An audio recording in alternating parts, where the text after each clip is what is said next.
Director of National Intelligence Tulsi Gabbard was back on Capitol Hill today discussing the worldwide threat assessment.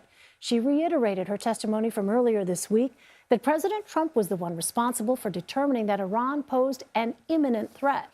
Gabbard also admitted the U.S. is, quote, less certain about Iranian leadership's intentions than it was before the conflict began. Ian Bremmer joins me now. He is the president and founder of the geopolitical risk consultancy firm, the Eurasia Group. Ian, thanks very much for being with us. How much of a concern is it that the U.S. now has less of an understanding of the goals and intentions of the Iranian regime?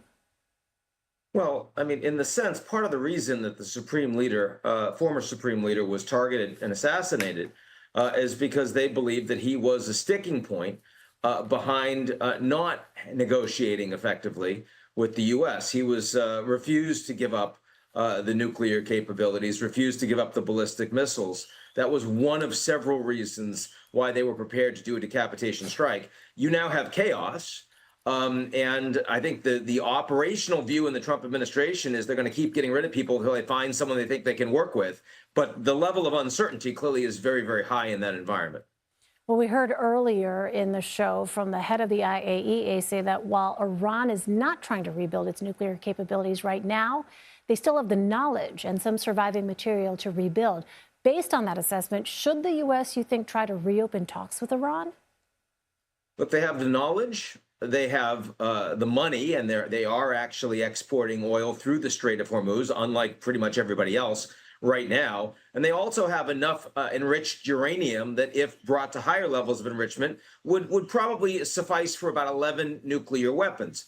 But when you ask me, should the United States open negotiations, I mean, it's not very credible.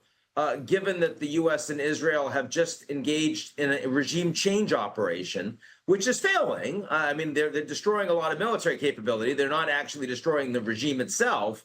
There are very few people at this point in the Iranian government that would credibly engage with the United States as a legitimate actor. It'd have to be somebody else, and it'd probably have to come with some kind of security guarantee. So we're very, very far from negotiations at this point. Was there anything else, Ian, in the worldwide threat assessment that stood out to you? I mean, it is notable that, just like Pete Hegseth saying that ultimately the war goals are going to be determined by the president, he's going to solely determine when they reach those goals.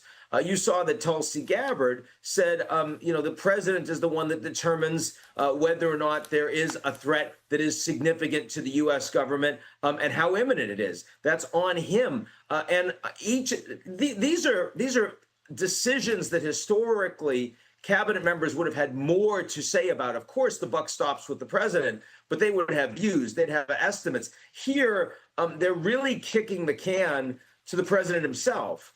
And that's the way Trump has wanted it for the last year. But given the fact that it's not going well, and given the fact that several inside the administration would have been much more cautious in their own views on what to do with Iran, the vice president, the secretary of state, and the director of national intelligence, it is putting President Trump in a more challenging position. All right, Ian Bremmer. Ian, thanks for sharing your insight with us.